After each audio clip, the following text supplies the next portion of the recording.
Makoroba me bela jelen ko ka bela jelen wali mano la dara sigila ni ye anyo konna la mi be talike dogokun aywa kunafundi gafe olu kono kola bi bara koni abetuga mina ne Suleiman Aidara ani Fatimata Tapli on ne sigle bi aneno bini ala sona ma dogokun konna la aywa kalimu karabo olu ye aywa nomi bla sebenina nanzara kana on be duno ye kilikili ni kaseka nyefo marido nyina bamanka tenina ibaye ka fo Fatimata Tapli ni seben dunu konna la ibaye politiki kuma oba kono soro kuma dine kuma fo kata se alamadiya o yɛrɛ kɔni o kuma ma anw bɛ sɔrɔ ko olu ta kelen kelen yasa ka se ka ɲɛfɔli kɛ ka bɛɛ fo ka bɛɛ lajɛlen waleɲuman dɔn Jawoyi Jalo ale de kɔni bɛ suya kɔli la nin waati in na Bayo Mukuro ale kɔni bɛ ani donda yɛrɛ kɔni cɛ ayiwa yasa ka se ka kanw bɛɛ lajɛlen sabati Fatimata Tapli e ko cogo di Aidara foli ani kanu ka ta ka ɲɛsin lamɛnbaajɛkulu ani filɛbaga kelen na bɛɛ lajɛlen ma kunnafoniw ka ca ayiwa an bɛ kɛnɛ di ma ayiwa Tapli kunnafoni ka ca ye kɛnɛ minɛ i bolo nka ka Tapli sɛbɛn b'i bolo an bɛ an da don sɛbɛn fɔlɔ jumɛn na ayiwa Aidara an b'an da don Soir de Bamako la ni o ye Bamako wula ye Soir de Bamako ale ka tarata don ni o ye tali kɛ Desanburu kalo tile 13 san 2022 olu ye u ka kunnafoni gafe min bɔ ni o ye kunnafoni gafe 50 ani 95 ye olu ko cogo di ayiwa Tapli i na komi i y'a fɔ cogoya min na bi Soir de Bamako olu ka lahala la i b'a ye k'a fɔ min bɛ tali kɛ jeune n'o o ye kɛlɛcɛ minnu bɛ yen nɔ ni olu ye Yadi Agali ale ka kɛlɛcɛw ye ayiwa olu kɔni ye laseli kɛ laseli min kɔnɔna la u b'a jira k'a fɔ k'u ye bingali wale caman kɛ kɛrɛnkɛrɛnnenya la min n'a kɛra ka ɲɛsin Mali finitigilakaw olu yɛrɛ kɔni ma wa nin baara ninnu kɔni kɛra u ye min ye mugujugu ka se ka olu de da Mali finitigilakaw olu ka sira yɛrɛ kɔni fɛ i b'a ye Novembre kalo tile 15 san 2022 kɔnɔna la min n'a kɛra Bayangara yɛrɛ kɔni Bayangara o kalo kelen kɔnɔna la ka bɛn ni Novembre kalo tile 26 ye o jeune kelen u b'a jira k'a fɔ olu ye min ye mugujugu ka se ka o da Mali finitigilakaw yɛrɛ kɔni ɲɛ ayiwa min ni o kɛra ɲunu yɛrɛ kɔni mara la i b'a dɔn k'a fɔ a wulila kɔlɔlɔ yɛrɛ kɔni caman na ka b'o la Desanburu kalo tile 8 min n'a kɛra diri ayiwa u ye nin wale jugu ta tuguni ka se ka Mali finitigilakaw yɛrɛ kɔni sɛgɛrɛ nka i b'a ye k'a fɔ a bɛɛ lajɛlen kɔni ye Yadi Agali ale yɛrɛ kɔni ka kɛlɛcɛw de ye i b'a ye maa caman min bɛ t'i jɔ maa 10 ani kɔ la Mali finitigilakaw ani malidenw yɛrɛ kɔni na nin waati laban in na olu kɔni ye gɛlɛya dɔ sɔrɔ ka sababu kɛ banbaci wale maaw olu ka mugujugu olu da anw ka finitigiw ɲɛ bi an bɛ waati min na a kɛlen bɛ yankari ni yen ye bari ka d'a kan banbaci ninnu u siran bɛ Mali finitigilakaw yɛrɛ kɔni ɲɛ cogoya min na u t'a fɛ togoya den kelen na olu ni Mali finitigilakaw yɛrɛ ɲɛ ka da ɲɔgɔn kan o de bɛ ka kɛ sababu ye u bɛ ka mugujugu ninnu ka se ka olu da Mali finitigilakaw yɛrɛ kɔni ɲɛ min bɛ tali kɛ diɲɛ kelenya tɔnba olu ka bolofara min bɛ an fɛ yan n'o ye MINUSMA ye olu kɔni ye sɛbɛn bɔ n'o kɛra uti kalo tile 31 na u b'a jira k'a fɔ u bɛ mugujugu min da a bɛ t'i jɔ 245 ɲɔgɔnna ci la san 2021 a kɛra sababu ye maa 131 ayiwa olu yɛrɛ kɔni minnu n'o kɛra san 2021 ka taa san 2022 la maa 130 ayiwa olu kɔni binna o la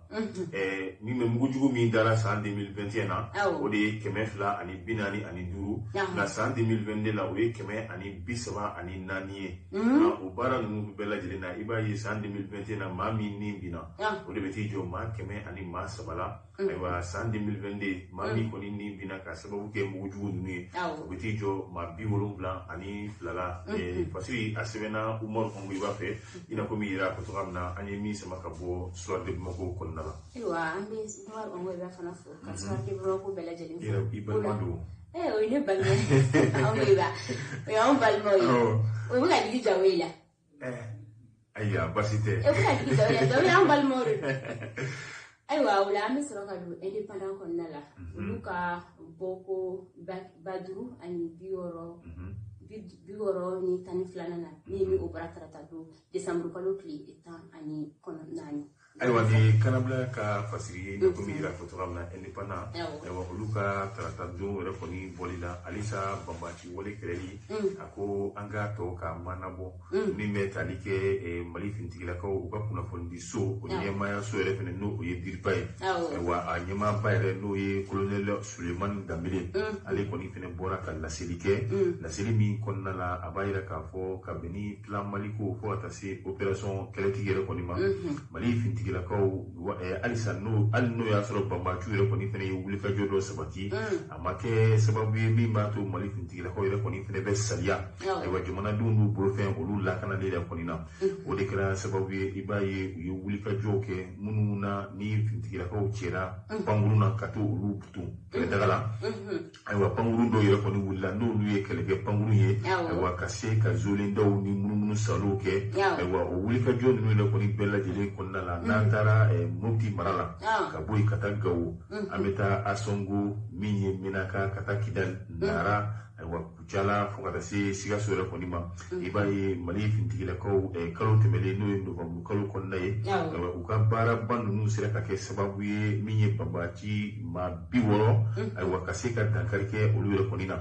bulma fe no ye moto ye o kononton o sira ka soro uko o gi wala mi metalike uka marfa jugu aywa o fene kononton o sira ka soro babati nu ko niko ka dafa minye bagan kemenani aywa o kun keleme ka munu mine malide na masmaluna muni olugu ka bagamaraw la aywa kata bingal wali ta kanyashu ma fe jugu ka wuli ka jo kala sababu ye aywa ni bagan kemenani o sira ka soro akanga lasigi atigi wele ko ni fene ma dona na tawla parce abora minye indépendant kon nala ina ko mira ko tolamna kanabla fufo ka fasiri semba no ye ade ka refene fu aywa albi amito o indépendant kin kon nala kanabla oluka décembre kalo kilitani duru ni bena alam sama o boko baduru ni bioro ni tani sabara o yumufo aywa iya foto amna fatma tapli la kana afoko di kanabla alisa olu koni mi uka fasiri konnala ni aveta like boywa wale mi nabe bigal wale koni kofo ni anye jadi wale walma maju olu ka bigal wale kofo ibaye ka fo kanabla amanye mi anka dubo olu yere koni konnala bi ambe wati mi na san laban o koni o sira ibaye ka fo akeleme gele baye bi wa olu sira tigela kanabla olu koni ye ningaluke ningalu ya ila ka fo bi ambe wati mi na bamako ni ya jatemne wa anga fini tigela ko olu no ye polisu ye olu ye wulika jo bilibili bake wa wulika jo mi ni okera sababu ye bambati walma maju wa mi meti jo fo ma keme ani bisaba ani kelena wa ni olu yero koni miga dankarke bamako kawla anu bulu fona ibaye ka fo ni wulika jo no yero koni kera yoromuna ibaye udoyi ifodrome fo katasi mi metalike irima jo yero koni konna ibaye wulika jo no ni koni kera sababu ye ma keme ani bisaba ani kele bandi aywa usera ka tegeda oluka o manu ngam tira fatma tapli ibaye ka fo muso do yero ko bala ni meti jo fo muso tanjo wana shila o bole ko fe mi metalike ko mafena o yiru ko abe fo munu fene mako jide casino aywa ni oluye nyene je fen ni bandu kasira o fene du aywa o bake mi ye kasika mautraki bulu fo yero ko nina o fene yiru ko fo kata se abe fo mi ma ko drogu junu ni o doyi kanabisi aywa o koni o fene minera minye aywa maju nu yere koni ko sa lamayna ni olu fene ka wati de selenye minye kasika dakarike malidum olu bolo fena ga polisu olu ka wuli ka jo o kera sababu ye wa dan kon karla ni ma keme ani bisa kon kilina yola ka polisu ka abela jelefu ka indépendant refo ani a facilité pour bela jelefu wati aywa ama foku bravo fuli kana di funtila kama kuni chesiri munakala ka bamba ubu ya rabbi aywa amido zire koro zire kodi zire alika araba bo décembre kalo klitan ani nani samba flani mwani fla boko keme ani bidrula olude no aywa zire ina komi fatma tapli iba adi amatura mina zire olu yere koni tegeme ka usoni sigi minye bambachi mi metalike dungo juya na be fo mako corruption aiwa yasa da mesika kari ula tuga mina ulu koni ye ayira ka fo mi ulu yere koni konna fere aiwa uko yalima dungo juga kelelila eko kamache katabla mi kasobuna eko odoron ye afere wa waziri koni utega suka krengenela Usman Balo ale ayira ka fo bi yere koni kono maoma ni ere koni faratira katatu kelenche abe fo yoro bi mako poli économique et financier ni ekoni ye aiwa turu kelenche ikadala ka fo aiwa eni kasore koni che aiwa okoni oye pangu kele ani nyewa wai bashi biame wati mina ekoko aiwa tamfrabe walma danchere koni te minye pol muye poli économique ali ere koni ni moko kasobumba ere koni ni nyokonche mami koni ni ala ere koni sona kaseka tako sabako nyokona shike aiwa ekata nina eko etini resoro minye bomokura o kasobumba ere koni nalawa aiwa waira ka fo minye Usman Balo aiwa aleko ame wati mi ere koni na eko minye kaseka mauche dron katanu ye kasobumba ere koni na ali renyika yalima obiseka ke sababu dron wa mi metalike dunko juyala aiwa yasa kaseka okeletuga mina kadu kono aiwa ali ndiko ani sogoma ni ma wari daka eko maere ne elamewa ni iduna ngasu yere koni konnala otuga kelina jamana sigile otugala eko minye dungo juwaye abina sega keleka bula wa akera bana mi ni abambela jelen koni farila aiwa mi abesega kele fere mina ode ye kaseka ako kamine ni akile koni ye bi ame wati mina eko minye shweli kala juguye anizu ni kulo aiwa chama ale koni digira kasubuna bari ubake ali minya meta klef la drone shi kasola kakla kasingala makula bi ame wati mina mali jamana nyemo wa olu yere koni yayi la ni mi metalike dungo juyala yasa kaseka okele tuga mina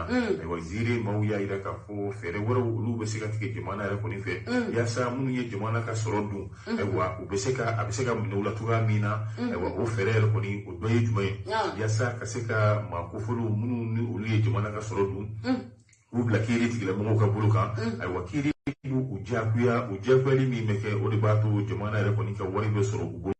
aiwa uka wari mi ni amarale mu bulo wali ma ubulo fe mu yere koni be aiwa tege be shugoluka jamana ka soro mi bila ni masara aiwa ni kile fe play bulo amba bela jele ka seka amnela aiwa ka klaka ibe doni sara wati be dima aiwa yasa ikaseka tore koni sara ne e masore la se ibe sobi kono ibe bo kono mobili mi bulo ibe bo kono aiwa ani bulo fe woro mi bi bulo aiwa imana bla mawo madi tokola aiwa o bela jele koni be mine kabla jamana wo hande ba ere koni konnala aiwa ale ere koni ka famia la sanu ye Usman ere koni balwe aiwa ale ko ame wati mina ibaye ka seka bimuju akebo ko lum le liminke kata kasula eko abe jamana ere de koni ka baraketa ko lu chaya bari kuma dola ali udala dumini aiwa inata ka seka ko du ere koni ma bi ambe wati mina sika keleme mamu na ko munu ni olu ye dungo jugu ke nu ube ko kasubumba yere koni na ibaye madola mado yere bulo be sika sa se ba fokata se sa nani yere koni ma kasoro olu yere koni ka kiri yere koni baro yere make on dangi no kiri baro make yalima olu ye mundu wali ma sika kelemu la wali muna ku ya du ona sika sigi tuga mina jamana yere koni ma wa est-ce que na sika sigi jamana yere koni ma wa ga o belata ibaye ka fo mawde biga du kasola dungo do o shi dengele man munye dungo juya anka barakoro la kaseka olu yere koni bali akilla jigina minye vérificateur général Samba Alamdu Babi wa ale koni ye kabeni de bamurukolo kle mwa ani kononto ye ni metalike rapport annuel la nu o ye 2021 o ye bara minke kabeni wa yuruku siraye wa kata ka sebendi jamana yere koni nyemama o fene ki bo ala minye 7 ans ani shekiye atoro di abefo barakoro mi mako section de compte ni olu be cour suprême na aiwa kase kata odi olu mo mi metalike sebe mois ani fla nyogona si fene la tuguni dara kato odi minye procureur de la république ma ni alere koni ye commune 3 au tribunal o kiri nyema baye kabola minye kai kadodi kabola mukti alisa dodi la ni non abi ame wati mina fenfe beti jo milliard biduru nyogona sila aiwa odi kumaniara minye malide do fe anka jamana re koni ma parce que asibemba odi Usman Balo ani mingo zire konnala aiwa Usman Balo an folibe ayi ka zire bela jelen fo Adra amakuma yalma amakuma liberté provisoire amakuma ka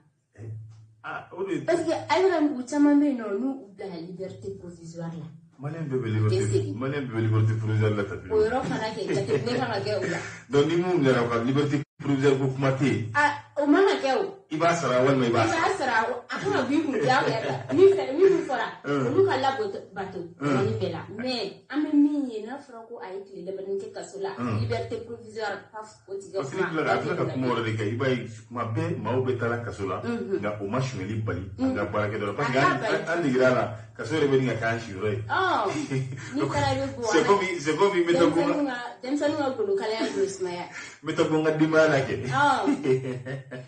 aywa capacité amesoro hadu l'informateur konala alika boko keme woro ni biolo lani sabana ni obora arabado samru kalukli tan annani samba flani mpanfa ali mufo aywa l'informateur Fatimata Tapli ibaye alisa minye sika jamana soroka kumania jamana ma ani dungo juya alisa mbo kumala iba Osman Balo ali ya photographe na ko yalima kasubun aywa odronye afere wa ali ni o make odroma ka afere aywa jamana nyemo Usman Balo ka kuma marala nu ya mene ibaye minye gawo meri eko alere koni ni boku kasubun ba re koni che eko atoma ke pangokle ani nyewa wa ni tara yini no mi metalike vérificateur général la aywa ka beni san 2019 san 2020 pokata san 2021 lu koni ye jatemine bake mi na kera gawo marala aywa ka sigida mi ko kiwu o koni o meri ibaye ka fo mi ye dungo juya o wale chama koni yera miri aywa ale wale koni ko aywa yana kan meri mina an man tege jo miri la foro bari kadaka ale de meri ma nyema bay ibaye ka fo kelelu koni na o koni sife mi metalike sigida mi na mi ka to fo krenkrene ala wari mi koni ni akera na duna kaye miri yere koni ko o beti jo fo million kele mi metalike million kele nyona shi ani kemba ba kemenani ani bikononton ani nani ana kunkanfe e doyi kabula tuguni aywa mi metal milliard kele ke milliard kele makoti to wala wa sira wala fetuguni milliard dungo kuma de be no ni ya bela jele fra donga o beti jo fo milliard flan jona shi ani akunkanfe wa o de koni yera mi metal ke krekenela mi be no ko ye gawere koni mbiri wa alera koni fe wa ibai ka fo almudu babi samba alamdu babi aywa ale koni ye anyini mbiri re koni fe wa ubase ka seron ko lu bela jele koni da mu mese ka to ubeje ya tuga mina kabo du golo fede sirawla wa kabo sumi nu ubu wore fene di minye malidu re koni maka beno osira nu fene ye ibai ka fo alniya ta odoroma aywa ibai cheni chama de ode koni yera minye mbiri re koni ko wa ode kera sababu ye aywa vérificateur général olu ye yinini kaseka asodo kokura tuguni ibayi wari be ni no mi meti jo fo milliard kilina kokura afra mi ni covid yere koni tawte kilinye wa o bela jile ne yera mi ye kawo mbiri ale yere koni ko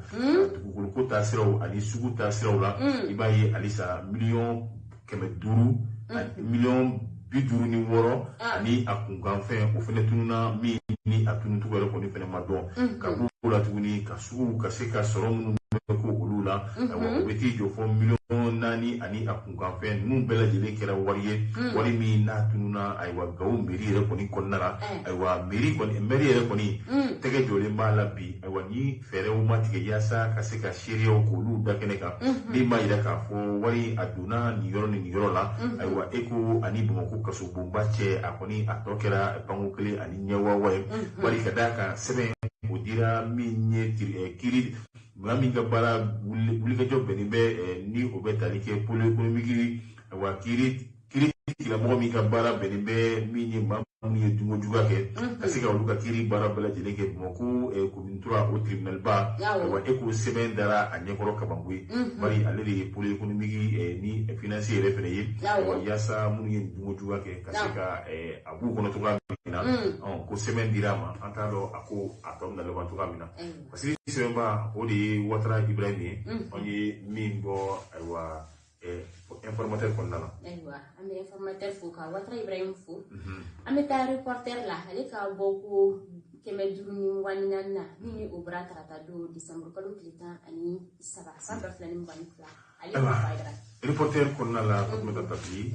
ibaye bi ame wati mina mi metalike anka bulatike seben kura mi mbeka bo na be fuma ko carte d'identité nationale biométrique ibaye akoni akmacha limbe bamako ani Mali fa chama ya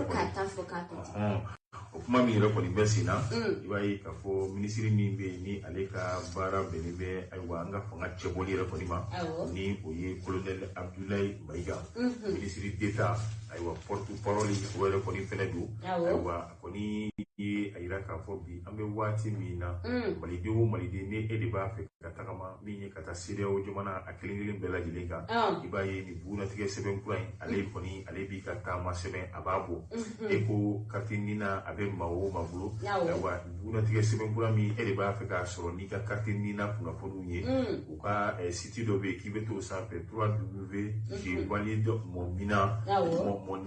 k'a bɛɛ lajɛlen k'a tugu ɲɔgɔn na .com n'i y'o don ko bataki min yɛrɛ kɔni bɛ ci ma ayiwa o b'a a yirila k'a fɔ e ka n'i ka carte I bɛ se k'a sɔrɔ taasira min yɛrɛ kɔni fɛ ayiwa n'i y'a ye k'a fɔ halisa a ye min ye kunnafoni di yɛrɛ kɔni sen fɛ a ko olu kɔni ye jateminɛ caman kɛ min ye fasigi sɛbɛnba ye ayiwa minisiri min n'a bɛ fɔ ma ko minisiri d'État olu kɔni ye ɲininkali k'a la ka jateminɛ k'a kɔ a kɔni ye a yira k'a fɔ nin baara ninnu kɔni sen fɛ ni a kolobo kari yɛrɛ kɛra alamisa don min ye December kalo tile 8 san 2022 colonel Abdoulaye Mayiga a y'a yira k'a fɔ bi ko nin ye donba ye anw ka jamana ani jamanadenw a kelen-kelenna bɛɛ lajɛlen yɛrɛ kɔni bolo bari ka d'a kan min bɛ tali kɛ bugunatigɛ sɛbɛn kura in na a bɛna se ka kɛ sababu ye lakana min ni an bɛ a laɲinina wa o baara yɛrɛ kɔni dɔ don bari ka d'a kan jamana ɲɛmaaba ale yɛrɛ kɔni y'i sigiyɔrɔ kɛ ayiwa min ye tali kɛ ayiwa laɲiniba saba la o dɔ ye jumɛn n'o ye anw ka jamana ka yɛrɛmahɔrɔnya a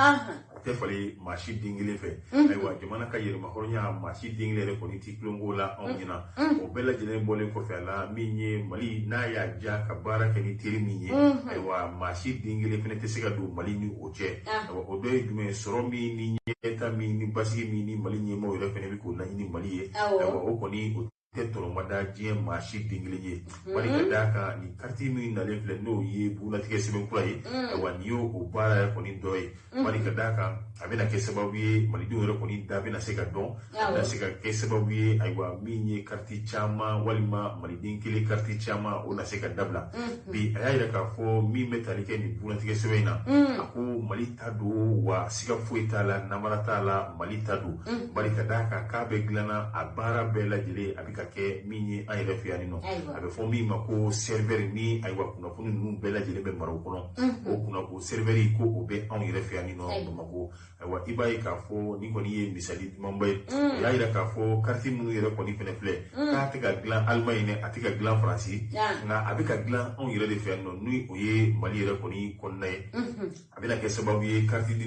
nina ayiwa ka se ka ale yɛrɛ kɔni fɛnɛ don ba la i b'a dɔn ka dɔn ni hakili b'a la n'i ye min bɛ tali kɛ passeport yɛrɛ ka se ka o kana k'o fɛnɛ lajɛ ayiwa o kɔni hali n'o y'a sɔrɔ passeport yɛrɛ kɔni y'o ye nka i b'a ye k'a fɔ sɛbɛnni min b'a kan o de ye nina yɛrɛ kɔni sɛbɛnni ye bari nina nimoro o de bɛ o carte ninnu yɛrɛ kɔni kan a bɛna kɛ sababu ye carte nina o yɛrɛ kɔni fɛnɛ bɛ se ka don da la cogoya min na a ko a sira dɔ fɛnɛ ye jumɛn ye tuguni carte bugunatigɛ sɛbɛn kura min ni a bɛ ka dilan a nafa dɔ ye jumɛn bari ka d'a kan ni kalafili waatiw sera ayiwa carte nina bɛ jamana bɛ tila ka carte directeur ka se ka olu yɛrɛ kɔni fɛnɛ dilan nka ni nin carte bugunatigɛ sɛbɛn b'i bolo a bɛ kɛ sababu ye e yɛrɛ kɔni bɛ taa i ka kalafili baaraw kɛ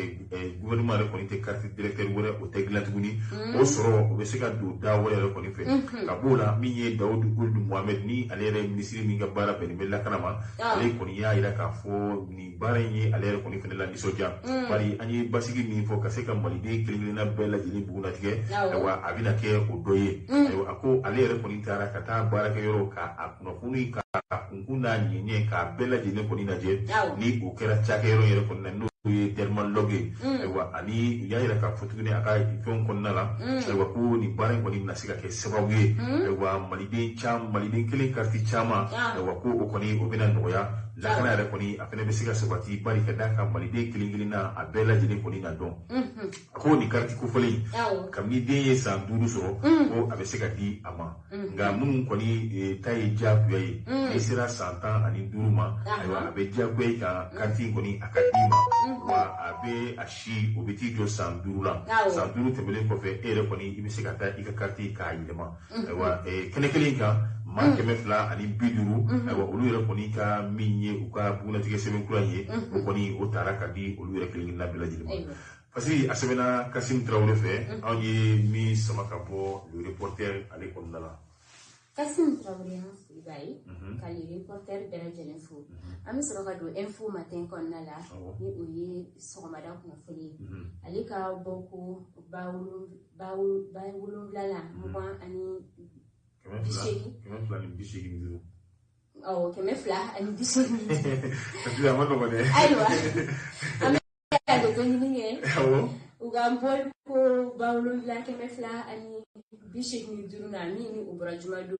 sambu kalu klita ani woro. Ni mu fofo. Info matin ina ko mi ame buna tigese kuma mina tapli eko alisa ato anta amonego ko aywa tama koni ni amamba mi e bulu fini kona alisa ibi so koni fe alisa carte d'identité mi yana kasi aywa biométrique ma aywa greya koni akelebe malidun yero koni ka dungo do so ma utala isa mi metalike sebe mi ma fi bi no ye anga carte d'identité ni ame mundo nga buna tigese seben prolo ye eko yasa jali on tege kada biométrique kan aywa ni mu ma mula ni no ka ko ministre nyina no ye Mahmoud Oudie o asoli akeli megele ya baye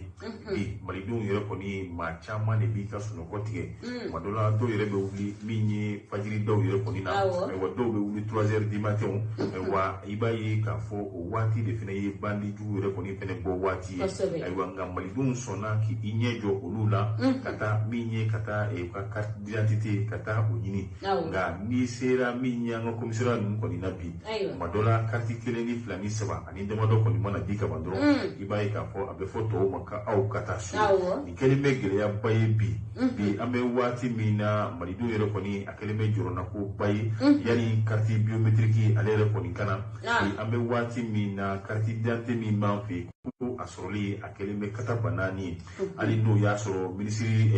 ale ko ni bora ka minye facilité be mare ni mana o aye blofu bawke wa men alisa ta ko ni mabo minye sisire kumate ko mene wa iba don bi ambe wati mina malidun ko ni fanta ani nani bela jere ko ni meka weleda wele ni meseka to identité ko yi abese ka nyine botuwa mi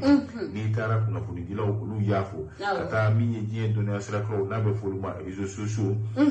olu yere ko ni bela jere yi dadwala ambe wati mina foide ko ni majilima anya fo malidun aywa an nyanjo bandi jugunye yasa ameseka anka kartu re ko ni soro tuwa mina aywa anye fere na suga bela jileke yasa ameseka kartu soro tuwa mina ni tara position la fuka tanka gendarmerie la aywa ekonini jilatike eno de basic ngaso eno de basic ngaso aywa ajaten nela euro chama re ko ni na mi me talike carte d'identité akoni adoya komando la ko fangati la mo olu yere ko ni kan dayini do bari ko no kera o de bina ke sababu ye u be do fara sogon ka mi ni o ye yuruku siraye yasa ko ke u yere ko ni ka dum fanye o kama ministry ni kabara beni me lakana yere ko ni ma wa ale ko ni ye mi ye seben nu ka se ka sogon ka fo mali den bela jele ko ni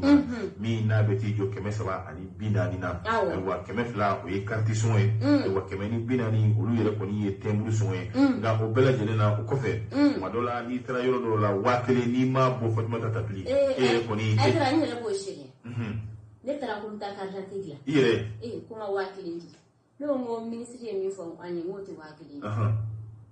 ko oleyo no mo bono do ne ti carte d'identité magla ka no ka sinna me ne bulu ko ne ti carte d'identité no ibaro agela do kuna kuma kemia ibana wakele ndire récépissé mi medima wakele te ka ore do ke o be keme fla ka parce que ite sera taira prévuté bulu akunyo do prévuté bulu ta fa do nyena ke wa kile sara ko ti dala a prévu de bena pour que ka récépissé n'est prévu donc o wa kile sara en to kan ni ka keme ni wa kile sara ni so na wa kile sara ni ma afu wa kile me se ga récépissé o yiga keme shi tale ba manyo wala yo tale keme shi tale wala ko wala ka lora di tega mi mendo ko labo aywa alhamdulillah koni aywa ministry amado ka fo ni kibola ndu bela jere koni na du aklola aywa ibayi ka fo bi ame wati mina mi metalike anka nyemo were koni na ni oye pintikila ko were koni aywa were koni blale mu were koni ma bi ame wati mina so amanchan aywa gere koni abeji mana kono na una tawuta mi metalike pintikila ka do mi ni bunatike seben ko yini yola aywa no oye ka identity aywa jamana do were koni be jakuya wari boli la wari mi ni atuku wari mi refene ni ate sharere dingilin konna aywa ni koni sebe mi na kera muribu ko nefe mi ni abora info matin no yo so ko dala funa koni ale ka sebe ni go aywa muribu fo ka info matin jama bela jele info ay biya mi singa na soir de bama ko no ko wala ale ka araba boko baduruni bikonontoni keme konontoni soir de mo ko le fene boli ko kujigo ay boli ke ko ay da fu ba ay dungu dali ay koni ala je ka to ka segu ko do soir de bogo te jore ka damne tene fo juma dungudu okay baso do be no li biduma deru ale do be we ebduma deru wa bo do ngora chef la do tay chef li na soir de bogo tapi ni tara to di kioski ni kana ko ni max soir de bogo so okay uka journal ko ni tien la be fambe amu fo ko wala yimono ko se venu kuna funu fana be utuya la aywa uka boku badru keme kono toni binani worona ni ubra arabado December kalu kritan alinani ni fo aywa fatuma tafili ina ko mi dira fatuma mina uka boli yere ko nina di ame wati mina udi kalankamu alini dimana nyemo iwa uyere ko ni be njogo sama la sama ni abika ke femi kuna ade fomi mako article 39 aywa article 39 ibaye ka fo ni kira article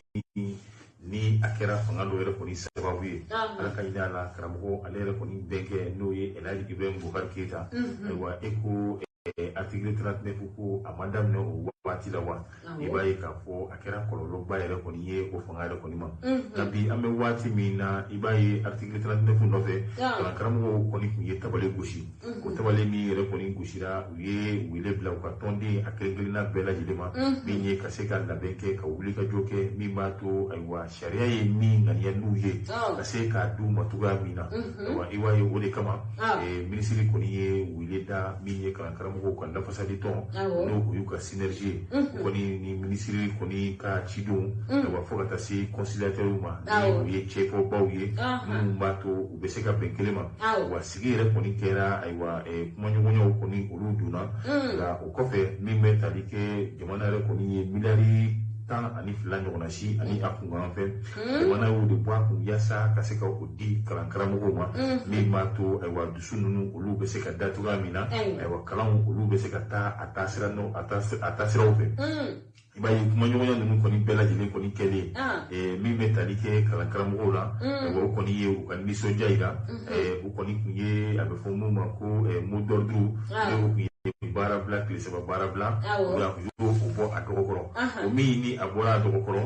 foli yɛrɛ kɔni kɛra ka ɲɛsin bɛɛ lajɛlen ma min bɛ tali kɛ kɛrɛnkɛrɛnnenya la colonel Sadio Kamara ko ale ye wulikajɔ min yɛrɛ kɛ nin ko la u b'a fɔ ka waleɲuman dɔn fo ka taa se min ye Aluseni Sanu ayiwa ka se ka o yɛrɛ kɔni fɛnɛ fo o foli kɔfɛ u ka tɔnden a kelen-kelenna bɛɛ lajɛlen u y'o olu yɛrɛ kɔni bɛɛ lajɛlen fo ayiwa fo ka taa se maa o ma yɔrɔ janna mɔgɔ fo ka taa se yɔrɔ suru mɔgɔ ma fɛn fɛn sɔnna ka se ka i ɲɛ don nin baara in na yaasa kalankaramɔgɔw olu ni Mali gouvernement olu bɛ se ka fɛɛrɛ sɔrɔ cogoya min na yaasa denmisɛnw olu bɛ se ka taa u ka kalansow la ayiwa u ye ninnu bɛɛ lajɛlen fo ka balina ko ba min yera kɔnɔ jamana premier ministre Kunturu n'o ye dɔgɔtɔrɔ Sufeni Kɔgɔla Mayiga ko u m'a fo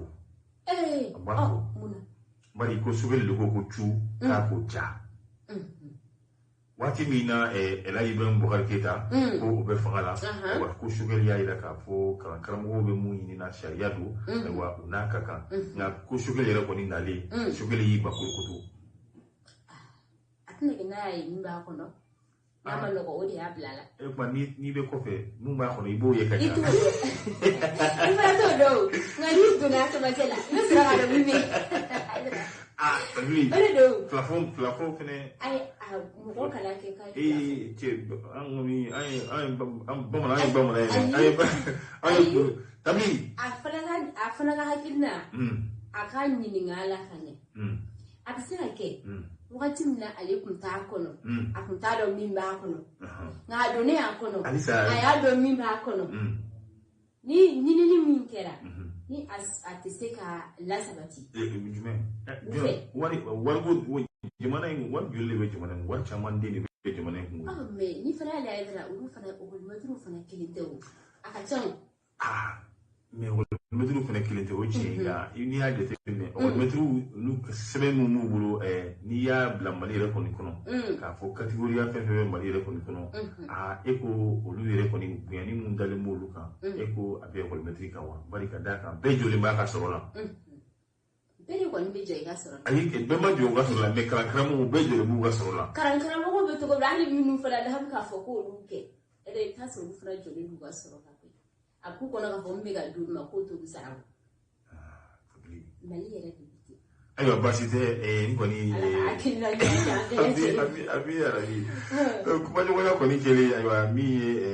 akil no sira ka fa no ka ayo ala tan ko ba amaro ni ko ni munu me bakila bebe bakiso mi me defula bela jere ma so bari ali ko ni tay ko leso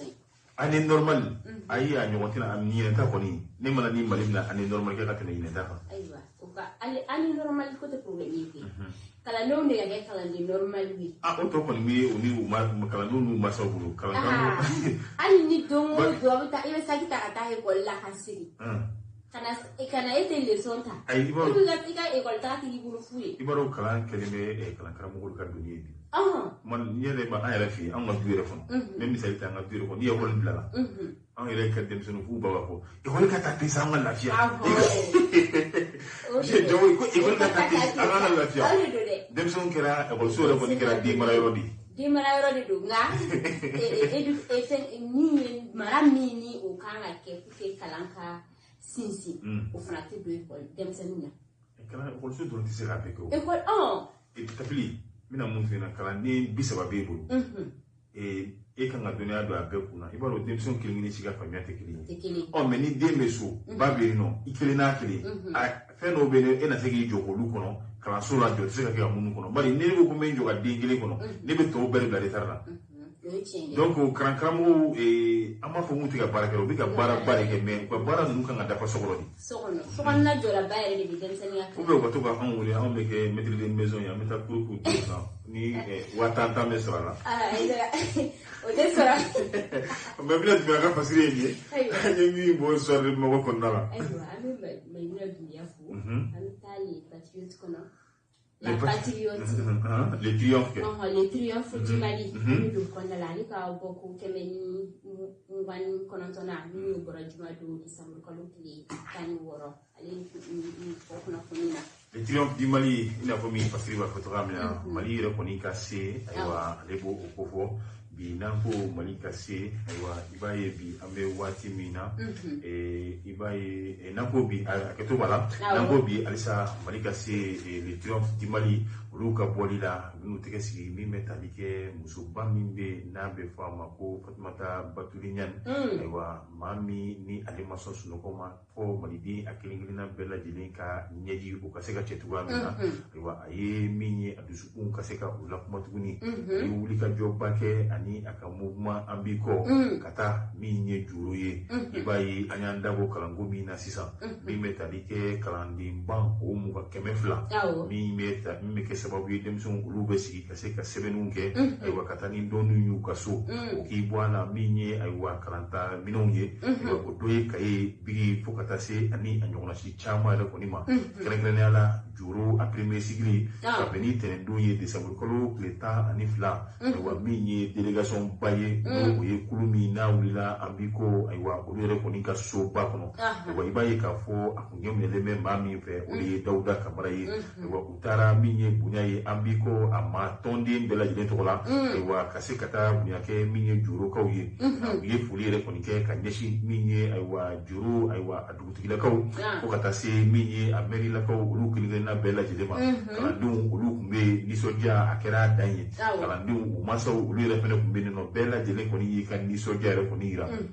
ibaye ka fo mouvement ambiko amada odoro mane aywa obole kwa fala niko asindi minye tapili ibaye rodwa ali mi metalike tawdini aywa o musula kamun re koni be no nikle jumi binaka jamanaka odi kala sababu ye kasika olu wuli ka bo usigorola aywa Fatmata Batulinyan aleni aka mouvement ambiko olu ye wuli ka joke aywa minye demeye katala se ma ko fulu numa ibado fotawdini ni barake nyaado mouvement ambiko aleni ko ka teteme mal dula ka ka do ibaye ni ala sana matabli ka deme besala ka amini deme amini deme ayando bela mo go be deme da ani muso anga deme abe abesawma musuma be diani ko sino aywa mouvement ambiko alisa Fatmata tabli ka beni asidi muso ni kala jugu kala sababu ka munum bu sigorola aywa mouvement ambiko tara kata minye malo aywa turu fo kata se minye farni aleni adumuni fe chama re konima sugoro abala aywa ibaye ka fo ambiko re koni tokola muso bami minno odi ne re palma muso lala aidara mouvement ambiko re koni tokola ani amanyema ba no ye Fatmata Batulinyan aywa koni tara minye ali groupe électrogène aywa kasekata odi no ye muso munu ni kele sababu ye ko bu sigorola tugamina yasa olu re koni meseka balo aduma kaseko soro tugamina o maka bane ne Fatmata tabli mouvement ambiko ni ba leka kuma fo iba fo de kakla ka fo ka tuti ni nye kolonjeba wa ka beni décembre kolo kle kononton ye samba fla ani muga ani fla wa délégation batuguni olu yere koni wulila ni metalike lampanderi bawla wa alini sima toni ta boka bi ni kolonjeba adulanji keneba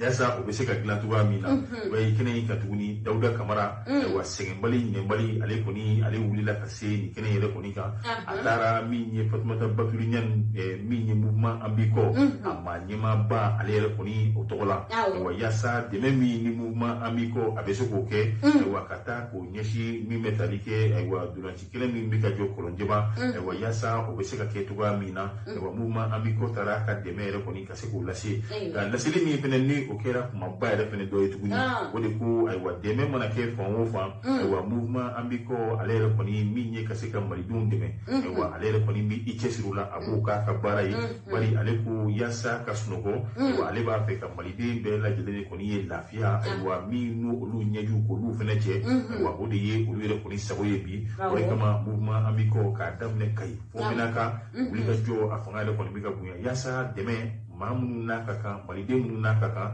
abesika lase olu yere koni matuga mina aywa ni bora mouvement ambiko wale koni ka seben kono aywa anye mi takabo mi metalike le triomphe du Mali kase aywa mouvement ambiko mo oni para ga albi afonto ko manera ko ngal deme ami deme ni tene nasa antena ita tu mouvement ambiko mo nerebe siguro pour que les sanade aidra adra dofe ibe ngari ibe mufe ibe ngari ibe mufe ngura ayi aywa basi te tabli to ma yira fotogamina aklobi ka kuma la ni ala salama awuli ka jo ala yin o ye ka se ka demela di demela se mali di kilingin na bela ji amu fu ka tesila andeta ulai la priorité kono la priorité ale ka boko bioro ni worona ni ubara jumado décembre kolo pli tani woro ali mu aywa la priorité ibalo ka fo Fatmata tabli aywa alisa mi metalike avec mo espace d'interpellation démocratique wa sansa ni abela be anka de mana kono ka beni mi décembre kolo pli tan bebla konna na bari o décembre kolo pli tan kile o de ye donye domi fene ni abe fo aywa mamunu ni oluka hake trakli mula aywa kaseka adun krengeren ka di oluma o de kama malire koni konna la nino mo ye gilere so sambu mere koni bela lajɛlen na wa ka se ka kɛnɛ sigi olu ye ka se ka t'u ka gɛlɛya ni bingali wale min kɛr'u la u bɛ se ka taa ɲɛfɔ cogoya min na jamana jɔyɔrɔ ye min ye wa ka se ka olu yɛrɛ kɔni baaraw kɛ i b'a ye minisiri min ka baara bɛnnen bɛ yaasa ka ɲɛda kura k'o di Mali yɛrɛ kɔni ma ale ye wuli ka jɔ kɛ min bɛ tali kɛ yaasa o kɛnɛ a bɛ a ɲɛ kura bɛ se ka di ale yɛrɛ kɔni fɛnɛ ma cogoya min na o de kama min ye sariya ye kɔni y'o o laɲini wa ka bɛn ni desanburu kalo yɛrɛ kɔni tile 14 san 2022 i b'a ye a bɔra minisiri yɛrɛ kɔni ka sɛbɛn min ni Ikasa Mayiga ale yɛrɛ kɔni y'o kɛ i b'a ye a bɛ bɛn n'o ye espace d'interpellation a siɲɛ 26 na wa a bɛ bɛn o yɛrɛ kɔni o de ma i b'a ye kɛnɛ in kan sɛbɛn min yɛrɛ kɔni taara yen nɔ wa i min bɛ tali kɛ 334 na ayiwa o kɛnɛ kan ka da donna min na fɔlɔ ayiwa i b'a ye 215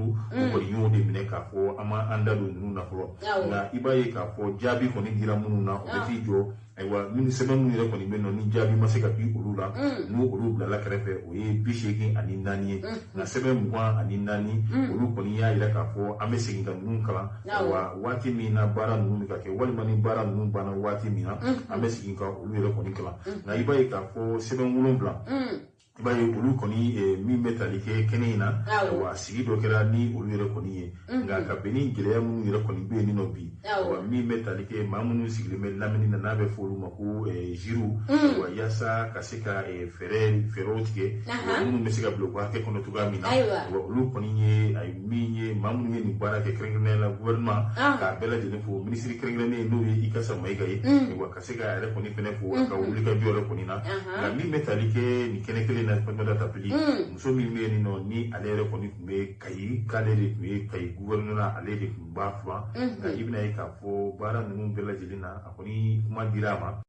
wa a ye a ka kuma fɔ minisiri d'État ni o ye Abdulaye Mayiga layidu taara muso ye k'a ka wari a dafalen 1,1 kɔ a bɛ d'a ma bi an bɛ waati min na muso a y'a ka wari dafalen k'a bɛɛ lajɛlen sɔrɔ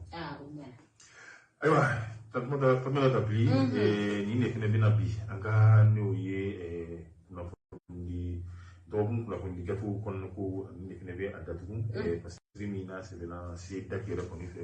wa ka bɔ priorité ale yɛrɛ kɔni kɔnɔna la ayiwa an bɛ bɛɛ lajɛlen fo ka bɛɛ lajɛlen waleɲuman dɔn n bɛ taa Kita tribunal ba ni o ye a ma ɲɛmaaba n'o ye Bill Ture an bɛ a fo la voix de Filadugu n'o ye Kita radio so ye ka a baarakɛla kelen-kelenna bɛɛ lajɛlen fo a lamɛnba ka se ka olu kelen-kelenna bɛɛ lajɛlen fo Mamadi Bakɔrɔba Konate alias Madi Kane min ye tali kɛ Côte d'Ivoire ambassade kɔnɔna la an bɛ a yɛrɛ fɛnɛ fo ayiwa Bɛnba Jawara fo ka taa se Abubakar Sidiki Jakite Nathalie Kumare ka ninnu bɛɛ lajɛlen fo ani Jeli Abe Kone n bɛ foli kɛ ninnu bɛɛ lajɛlen na Tapeli kuma b'i bolo. Ayiwa Aidara ne kɔni bɛ foli kɛ lamɛnbagaw ni filɛbagaw bɛɛ lajɛlen ayiwa an bɛ bi ta yen an b'o mɛmɛrɛ ni Ala sɔnna ma Jawo yan b'i fo k'i waleɲuman dɔn ka fɛn fɛn sɔgɔlen tora an na nin waati in na k'a bɛɛ lajɛlen fo ka bɛɛ lajɛlen waleɲuman